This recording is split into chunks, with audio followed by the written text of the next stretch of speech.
Hey everybody, and Tony here, back in Berlin since yesterday with a review of Richard Strauss's Elektra, which was shown at the Deutsche Oper Berlin. The conductor was Donald Runnicles, the production was done by Kirsten Harms, the set design and costumes were done by Bernd Stamowski, the chorus master was William Spalding, the assistant director was Claudia Gotta, and the choreographer was Silvana Schröder. Now, I am a huge hardcore fan of Elektra. I started becoming a fan of this opera ever since I was between 15 or 16 years old. And that was not only in the form of a lot of the YouTube clips I've been seeing, but also one production that particularly struck me. And that was the Götz Friedrich production, which I also purchased on DVD, which starred Leonie Rizanek as Elektra, Katarina Legenza as Chrysothemis, Astrid Varnay as Clytemnestra, Dietrich Fischer-Dieskau as Orest, and Hans Beira as Aegist. Will I review this particular film production? You bet I will. But one of these days, because I have to focus on this particular production of Elektra first. So, the reason why I love this opera so much is because of the emotional and raw music. I love the hot-blooded story, and I even love the three main female characters of what they stand for, namely that of Elektra, Chrysothemis, and Clytemnestra. Elektra has that persecution mania and her desire for vengeance after what happened to Agamemnon. And she even has a certain love for her own father, which goes beyond filial, but into something a lot more romantic. Chrysothemis just wants to live a normal life, free from the harsh and cruel society that she got herself involved into. And Clytemnestra just wants to get rid of all the guilt and all the nightmares that she will do whatever she can from sacrifice after sacrifice, just to really rid of all the guilt and all the nightmares that she has been having. There is a lot of interesting psychological studies of these characters, but mostly with Elektra. According to an article done at classicalmusicreview.net, there is a lot of innuendo found in this opera. What with Elektra's beyond filial love of Agamemnon, her lesbian advances to Chrysothemis with her number Wie stark du bist, and even the beyond fraternal love of Orest and Elektra. This is definitely something that has really caught my attention and has really made me interested in this opera because of just how messed up a lot of the characters are, but just how interesting the story and the overall context really is. It is definitely a messed up and dysfunctional family, but one that I got myself rather involved with and one that I found myself rather enjoying all throughout the opera. This opera was also based on the play done by Sophocles, which was then adapted by Hugo von Hofmannsthal, the librettist, and it was also based on the Greek legend of the House of Atreus. If you don't know what the Greek legend is, here it is. After Agamemnon comes home to war, he gets murdered by Clytemnestra and Aegist, which then triggers Elektra to want revenge on the two of them and even avenge her father's death. She tries to persuade Chrysothemis, but unfortunately she doesn't want to. It's not until that Orestes comes back from exile does he do the deed. In the opera, Elektra dies, but in the original Greek legend, she ends up marrying, and with Orestes, he is forced to face the wrath of the Furies until he is able to find redemption. Now, there is also a reason of why Agamemnon was murdered. First of all, he did the cruel deed of sacrificing his older daughter Iphigenia to the gods, and he even comes home from war with a concubine in the form of Cassandra. So there is a lot of very interesting moments and events, even going beyond the opera, but even going into the Greek legend. And vocally, this opera is very, very challenging, and I'll get to it when I talk about the singers. So it's no surprise why I become such a huge hardcore fan of this opera, even when I was only 16 years old. I love the music for what it stands for. I love the story for it being so multidimensional and just so captivating, and the characters of Elektra, Chrysothemis, Clytemnestra, and Orest are pretty much very interesting opera characters. With that said, let's get on to what I thought about the production, costumes, singing, conducting, and chorus. Now, with this production, it's quite interesting and really invokes a lot of what the text is going for. It's basically an empty stage with like black sand all across the stage, as if though to really state that this is how messed up the house of Atreus really is. They may be royalty, but what little royalty and glamour that they have is basically just thrown in the mud in terms of the rawness and in terms of the overall angst and the overall anguish that these characters feel.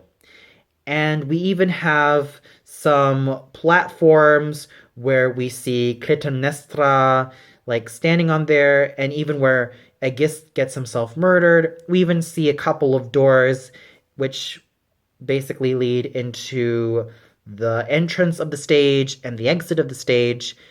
And, well, this production in particular basically invokes the dark and the overall dank and depressing nature of the entire opera, and just how messed up it really tends to be in terms of its story. So you really have to give props to Kirsten Hams when it comes to this particular production. It's well done, as it really does focus on the psychological aspects and the overall raw and messed up nature of this opera. And the costumes were actually really gorgeous as well. I really loved the maids and the overseers' costumes, which they wore all black. And with Clytemnestra, she has a red fur coat. Elektra has a white gown, and over that white gown, she wears a black blazer to state that she is also not only a member of just how messed up her family is, but also the fact that she also has to deal with it like a man with his own destiny. So she does feel that even though that she is a woman, she's living in a harsh and cruel world where she will have to really do the deed until Orest comes in. And I really also like the costume of Orest. He looks very elegant. He looks just regal in his presence. And what I also seem to notice about this production is that when Elektra screams Orest after Orest states, Die Hunden erkennen mich und meine Schwester nicht, then she screams at Orest, he just goes around the stage, just taking off his huge coat and then just makes circles around the stage with it. That's what I found very interesting. So overall, I'm not going to mince words about the production. I liked it for what it stood for. It stood for just how messed up the House of Atreus really is, and I just love the execution of just how this production is. Granted, I would have loved to have a lot more scenery and a lot more sets, but for what it stood for, I have to say that this production was very well done in its own special way. And now we get to the singers. Starting off with our title heroine, Elektra, sung last night by Evelyn Helitius, who also sang Kundry a few weeks ago at the Budapest State Opera House. Now, the thing about this opera is that you really need 3 really strong, capable female vocalists to sing Elektra, Chrysothemis, and Clytemnestra. Without these 3, then you would not have this opera. The thing about Elektra is that you need a Wagnerian soprano who can be able to navigate not only the low notes or the middle notes, but also that of the high notes. She sings a couple of high Cs, loads of B flats, and some Bs here and there. That means she has to be able to navigate that tessitura very well.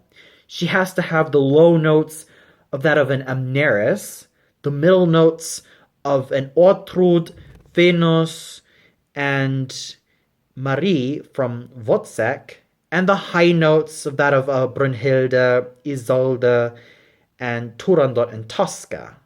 She has to be able to navigate all of those registers very well. And on top of that, she also has to be able to move really frequently on stage, as she has a lot of physical things to do, especially that death dance, which I was also a huge fan of when Leonie Rizanek did that. And she has to be able to sound young as well, since she's like in her mid-20s, and she has to kind of sound young. And there has been no shortage of great Elektras like Birgit Nilsson, Astrid Varnay, Eva Johansson, Amy Schuard, Helena Braun, Erna Schlüter, Inga Borg, Eva Marton, Ingrid Steger, Sigrid Kehl, Danica Mastilovitz, Janice Martin, and Deborah Pulaski, Gabriele Schnaut, Isolde Elchlep, Janice Baird, Katharina Dalayeman, and what we've been having today in the form of Christine Gerke, Elizabeth Blank-Biggs, and Mona Zom. With Evelyn Herlitzius as Elektra, I was rather fearful of how she was going to sound like. Because, let's face it, singing Kundry within a week ago and then finally singing Elektra would actually be a very challenging thing to do. But she's been singing this role for many years, and the experience that she has had with Elektra really does show on how she was able to move around the stage.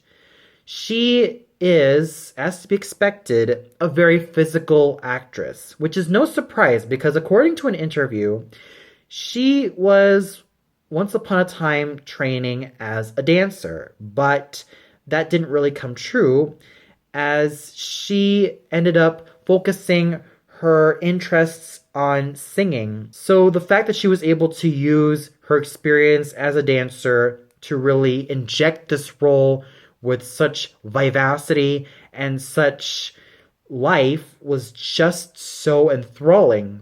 And her voice was still relatively great all throughout the evening. I did notice that she kind of struggled that first high C in her monologue, but her high C ended up getting better when she exclaimed "Was bluten muss" to the Clytemnestra of the evening, Doris Soffel, and I'll get to her later. And she definitely pulled everything together. She was able to really bring out all of the nuances and all of her anxieties really convincingly to the stage, and she was definitely fantastic in this role, even though she did have a few vocal shortcomings here and there, but they can be forgiven because what she presented was a raw and very physical portrayal of Elektra, which she did very well. Then we have her sister, Chrysothemis, sung by Manuela Ull. Chrysothemis is equally a heavy sing. You not only need a slightly lyrical voice to sing this role, but you also need someone who can also have a lot more dramatic capabilities as well. She not only has to have that lyricism, which is usually evident in the likes of Eva Pogna and Freya from Die Meistersinger and Das Rheingold respectively, but you also need to have a singer who could also be able to sing dramatically, like have that voice of an Abigail, Turandot, Minnie, Zenta, and Elisabetta di Valois, or even Odabella from Attila. You need to have someone who can be able to sing lyrically but also dramatically. In fact, I have a lot of favorite Chrysothemises in the forms of Annelies Küpper, Ingrid Bjona, Greb Rüwenstein, Frances Jent, Hildegard Hillebrecht, Leonie Rizanek, Montserrat Caballé, who also sang this role, but there was no commercial recording of this role available. Then we even had the likes of Johanna Maya, and we even had the likes of Elizabeth Connell, who even sang Elektra. In fact, a lot of great chrysotomists, including the likes of Marton, Connell, and even Christine Goerke, have went on to the role of Elektra, which I found very fascinating because it seems as though that some chrysotomists ended up transitioning to Elektra, including Connell and Marton. And we even had Leonie Rizanek, who even sang all three roles. And with Manuela Uhl, she was absolutely pleasant as chrysotomist. She continues to have that fine, silvery instrument that she used well on stage. And even though I would have loved to have a lot more meat in her voice, as if we were to hear someone who sang Abigail or Turandot or Zenta sing this role, I thought that Manuela Uhl did very well as chrysotomist. Not to mention, she has a very engaging and excellent stage presence. She was totally committed on stage. She was practically a stage animal. She was very enthralling to watch on stage. She was just so exciting, and she was able to carry out everything vocally and dramatically very well. And then we have Clytemnestra sung by Doris Zoffel. With Clytemnestra, you need a true dramatic contralto to be able to sing a lot of the chest notes and a lot of those dark passages very well. My personal favorite Clytemnestras include the likes of Res Fischer, Margareta Klose, Elisabeth Hüngen, Astrid Varnay, Martha Mörl, Hanna Schwarz, Reinhild Runkel, Anne Gewang, Jadwiga Rapé, and Meta Eising. Now, what really makes Clytemnestra a very engaging and very exciting character is not only the music that she sings, but also, as I said before, the psychoanalysis that a lot of people would like to go crazy for, especially in the time of Sigmund Freud. And there's also one story involving the premiere of Elektra, in which we even have the original Clytemnestra, Ernestine Schumann-Heink, who sang this role, and Richard Strauss commented, "Louder, I can still hear Frau Schumann-Heink." So with Doris Zoffel singing Clytemnestra, I have to say that she was such a stage animal, as to be expected from any great Clytemnestra. She has a very fine and very wonderful voice, which is no surprise because she has been singing for many years. Doris Zoffel has led a very long and exciting career as a mezzo-soprano, starting off with a lot of the coloratura mezzo roles, then transitioning to the lyric dramatic mezzo parts, and then going on with the huge dramatic mezzo roles. Her repertoire was so versatile, singing the roles of Malcolm from La Donna del Lago, Giovanna Seymour from Anna Bolena, and then transitioning to the likes of Carmen and Dalila, Eboli, Azucena, Amneris, and even the Gräfin Geschwitz, and even to the more dramatic roles of Fricka, Brangena, Clytemnestra, Herodias, and the nurse from Frau ohne Schatten. She was able to really act this character very well. She may not have really been one of my most favorite Clytemnestras, but she was able to carry the evening very well. And even though her voice isn't really that ideal, in my opinion, for any Clytemnestra, as I always prefer a deep, dark, black-sounding contralto voice a la Eva Podlesch or Res Fischer, I still think that her voice managed to be very solid all throughout the evening. Her low notes may not be as gravelly or as full as her predecessors, being Resfisha, Margareta Klose, or even the likes of Eva Podlesch, being her successor, I have to say that Doris Sofel did very well, as she has also sung this role for a number of years as well. Then we have Orest, the long-lost brother of Elektra and Chrysothemis, sung by Tobias Kera. Now, even though Orest doesn't have a hell lot of stuff to sing, he does need a baritone or a bass baritone with a strong enough voice to really sing this character. The other challenge for any great Orests would have to be sounding young, because he's still the son of Clytemnestra and Agamemnon, and he's still quite young as well, being only in his 20s. So the fact that you really not only have to have a round, rich voice to sing this wonderful character part, but to also sound young, is also quite a challenge for a lot of Orests.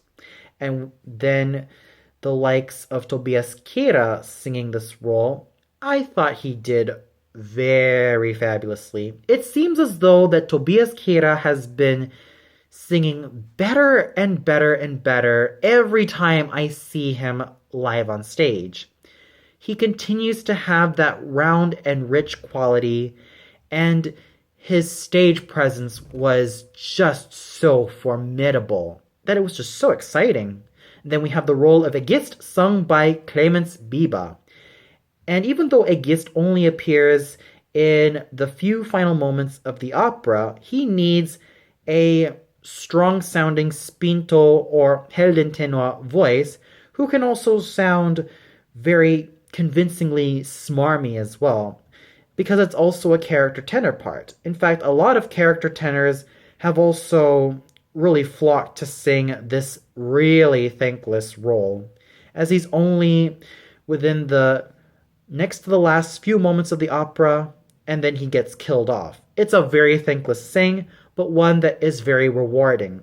And I thought that Clemens Biba did very, very well. He continues to have an excellent timbre to his voice, and his stage presence was equally as engaging. And now we go to the smaller roles, starting off with the tutor, sung by Seth Carrico, who gives off such a very fine and very, very wonderful portrayal of this really thankless character part. Then we have the confidant and the train bearer, sung respectively by Nicole Haslett and Alexander Hutton, two very fine, light lyric voices who lended their voices very well to these very thankless parts. The two servants, the young servant being sung by James Krishik, who gives off a very fine, light lyric character tenor voice, and the old servant being Stephen Bronk, who continues to give his fine basso voice to this extremely small role. Then the overseer, sung by Stephanie Weiss, who has a very fine and very elegant voice, and she likes to manipulate that fine timbre very well, but it's not my ideal voice for the overseer. Whenever I think of the overseer, I would really want to have a more dramatic mezzo voice sing this role, a la Ina Gerheim, Olga Sönny, Margareta Hintermeier, or even the likes of Carla Ray Cook or Margareta Bergström. I would like to have a lot more of a dramatic mezzo voice singing the role of the overseer, even though a lot of dramatic sopranos and spinto sopranos have also sung this very thankless role as well. And now we get to the five maids with Annika Schlicht as the first maid. Even though I wanted to have a lot more meat in that voice, or basically a more mezzo contralto voice, I still think that Annika Schlicht did very well with such a very thankless part, thanks to that really wonderful mezzo-soprano instrument that she used very wonderfully. Then we have Rebecca Jo Loeb as the second maid. I thought she did very well with that fine lyric mezzo instrument. Yana Kurutsova as the third maid did very wonderfully with that excellent, excellent timbre to her voice. With Fionnuala McCarthy as the fourth mate, I thought she was able to give such a demanding and very gorgeous voice, just really, really ringing out through that thankless part. And then we have Elbenita Kaitazzi singing the fifth mate, who gives a very lyrical quality to this very wonderful character part. So overall, I really have to say bravo to all of the singers who really did their best and really gave it their all throughout the evening. The conducting done by Donald Runnacles, what more can you expect from the guy, was excellent. Really paying attention to each of the moments of the music and even paying attention to a lot of the fine details of the text. So overall, this was definitely an opera that I had been wanting to see live, and I finally got it. Well, that's all for now. Be sure to tune in on Friday where I review another Richard Strauss opera, Die Ägyptische Helena, also at the Deutsche Oper Berlin. So until then, see you later, everybody.